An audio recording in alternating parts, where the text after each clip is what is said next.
Last week in Michigan politics, Ottawa County Commissioners taking key votes on the future of their county, while also moving to possibly remove one of its top officials. What happened at that meeting? Plus, a former Michigan House Speaker sentenced for taking more than $100,000 in bribes. How long he's set to be behind bars. And the ongoing United Auto Workers strike bringing the political spotlight to Michigan ahead of next year's elections. I'm Josh Alburtus, and this is your 13 on Your Side Rundown.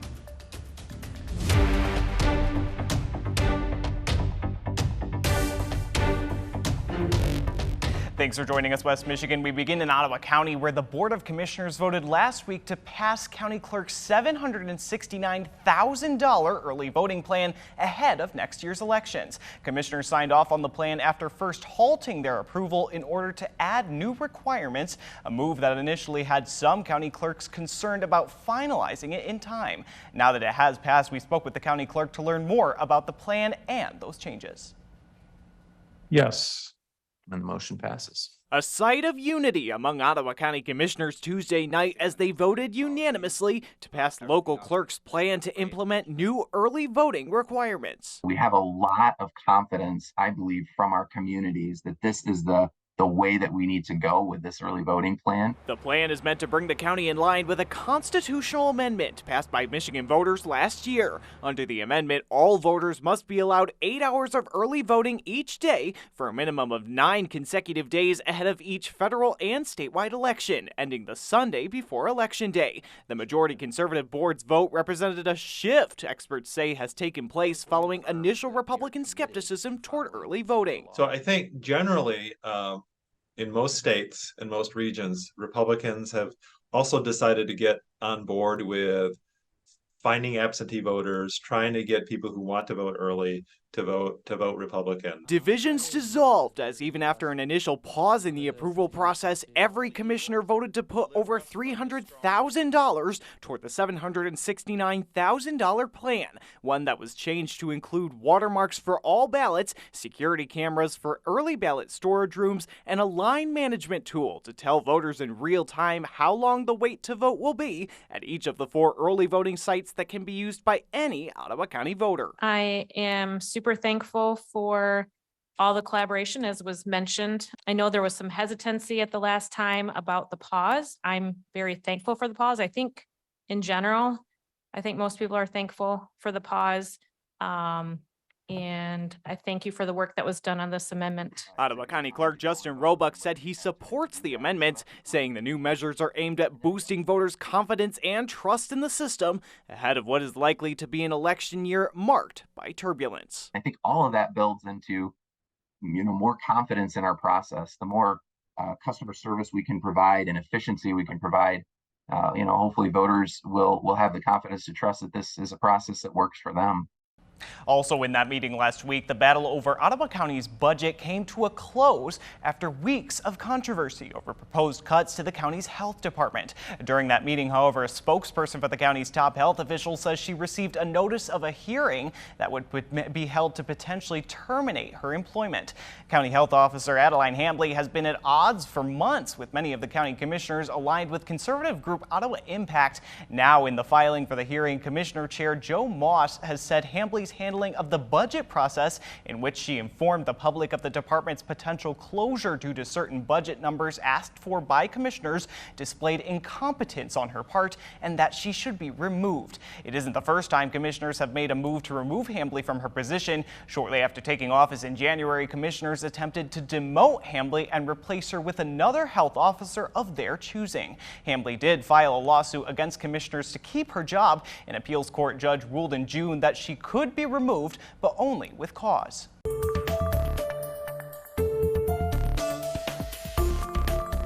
And former President Trump spent a night last week campaigning in Michigan amid the ongoing United Auto Workers strike. He spoke at Drake Enterprises, a non-unionized auto parts supplier in Macomb County. One of Trump's main targets during that speech was President Joe Biden and his push for electric vehicles. He also said the president is hostile toward the auto industry and its workers. Even though the speech was at a non-union factory, hundreds of current and former UAW members attended that event.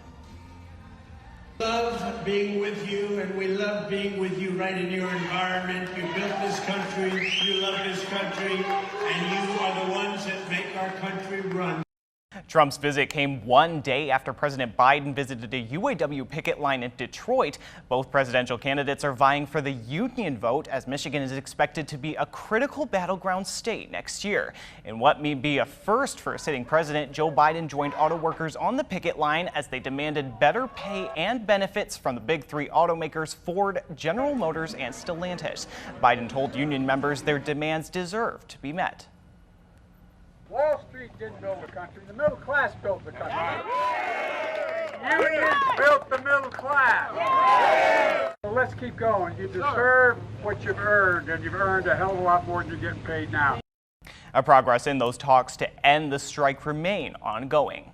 And now to the latest on that UAW strike. The union announced a tentative contract agreement with Mack Trucks that covers about 4,000 workers. This new agreement comes as 25,000 workers are now on picket lines after the union president announced an expanded strike last week. Workers at two plants, a Ford plant in Chicago and a GM plant in Lansing, were told to join those picket lines. Stellantis avoided additional walkouts due to progress in negotiations, according to the union's president. The UAW sticking with demands for a 40% pay raise. The automakers have offered about half that. The strike continues to have a ripple effect. The big three have laid off workers at several plants, with the latest being 130 employees at a GM plant in Ohio. And the former Speaker of Michigan's House of Representatives has been sentenced to 4.5 years in federal prison after pleading guilty to soliciting and accepting bribes. The U.S. Attorney for the Western District of Michigan says the length of his sentence reflects the seriousness of his offenses. After serving as Speaker, Rick Johnson served as chair of Michigan's Medical Marijuana Licensing Board. And that's where U.S. Attorney Mark Totten has said he received more than $100,000 in bribes. Totten said he is satisfied with the sentence, saying that it sends a strong message that corruption will not be tolerated in the state of Michigan. Rick Johnson received at least 38 payments over 21 months, beginning in June of 2017 through February of 2019. He built an elaborate system to conceal these bribes that included burner phones, multiple LLCs, and cover stories. He received at least $110,200 in the form of direct payments, luxury travel, and commercial sex. Totten stressed that public corruption is a direct threat to democracy. He said the sentence of 55 months is above the national average of 23 months in 2022 for bribery. He also said that the investigation is ongoing and open to additional charges. Overcrowding in Michigan's animal shelters is reaching crisis levels, and advocates are now concerned over one Michigan city's ban of an entire dog breed. 13 on your side's Charlie Tinker explores a trend among Michigan cities moving to ban these dogs. Words like aggressive or unpredictable frequently single out pit bulls as the most dangerous dogs out there. We should be looking at every single individual dog. We can't make these generalizations. Kim Album of the Bissell Pet Foundation thinks the view behind them just isn't accurate. People that say that these dogs are bred to be aggressive, that's absolutely not true. They are wonderful dogs.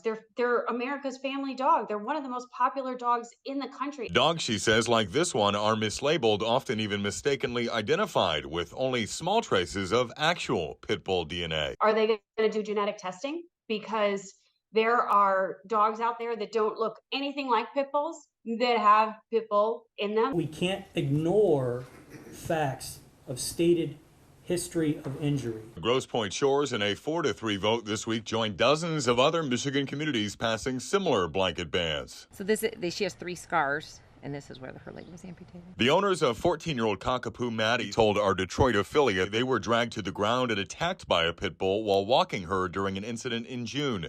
The dog responsible, they said, was not on its leash. We were on the ground for probably 3.5 minutes trying to fight it off, and I was punching it in the face. The breed ban was proposed as a possible safety solution. It's really demonizing just a dog based on the look, and it's leading to a lot of misinformation. Lana Carson is the director of Pound Buddies. To hear that this happened, it's just really a step back from what other places are doing. The city of Muskegon in March moved to reverse its own ordinance, which had previously dubbed the dogs dangerous. We have a responsibility to these animals. If they buy into that hype, absolutely, shelters are going to be, they're not going to have adopters. They're going to be dogs that are going to lose their lives because of this. Also working in county animal control, Carson says experience has shown her any animal can exhibit aggression under the right circumstances. There was a dog that had an issue, and now everybody's discounted. Album wants to see dog owners take more responsibility, toughening enforcement of existing public safety and animal welfare laws. I think that a lot of these decisions are knee-jerk reactions, and because of a couple of bad incidents, they're all banned. It's just, that's not who we are. Charlie Tinker, 13 on your side.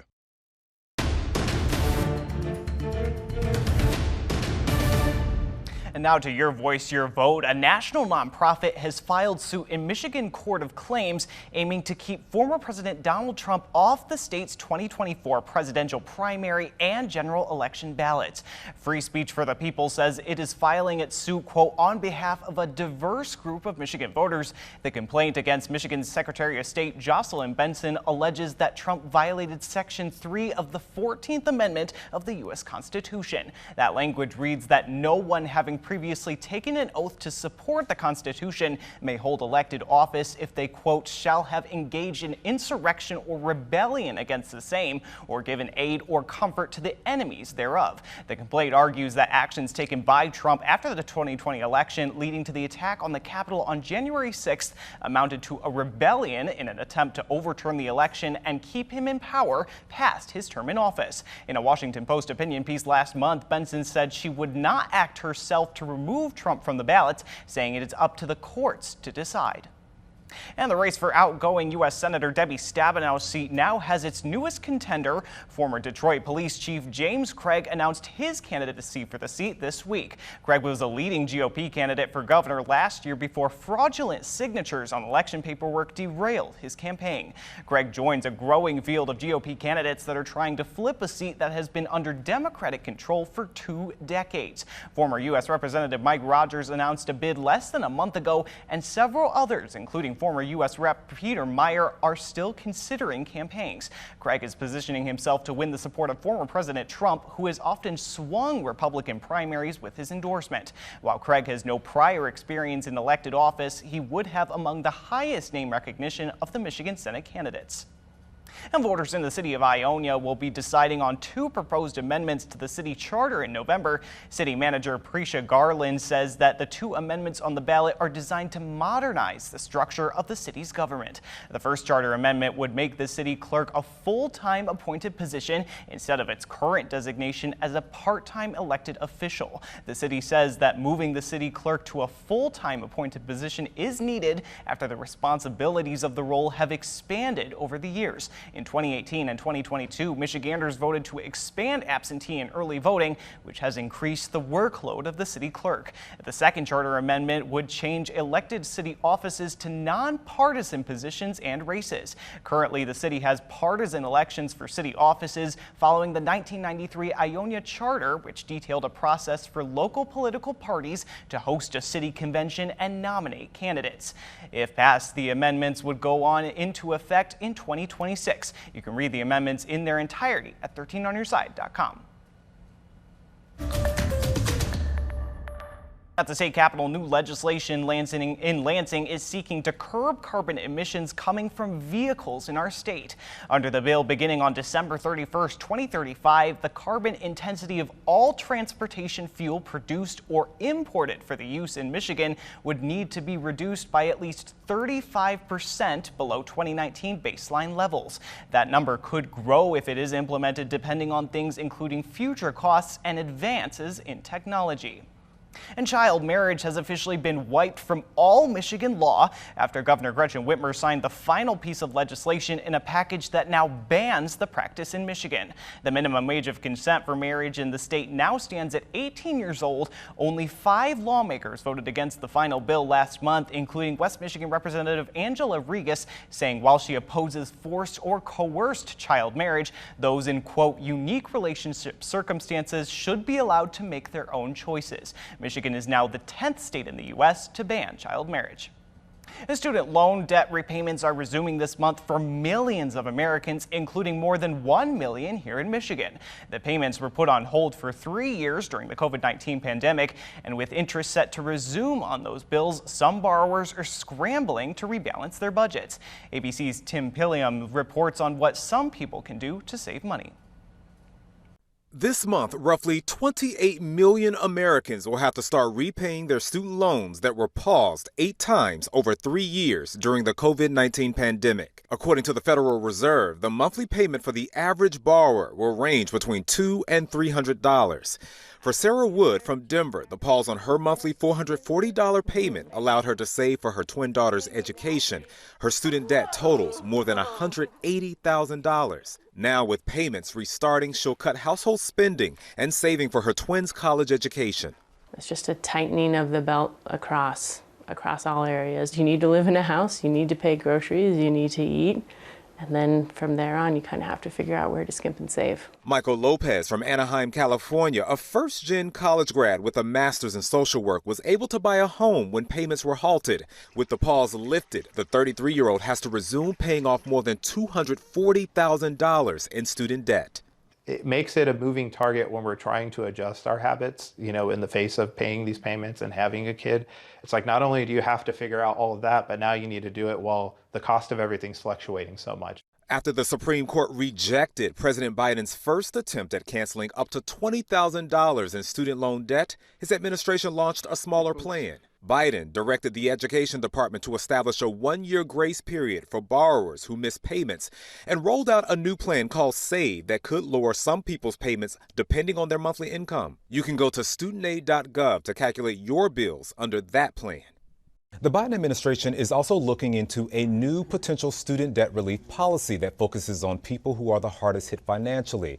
The Education Department is meeting with a committee next week to discuss policy ideas, but the plan is still months away from being finalized. Tim Pulliam, ABC News, Los Angeles.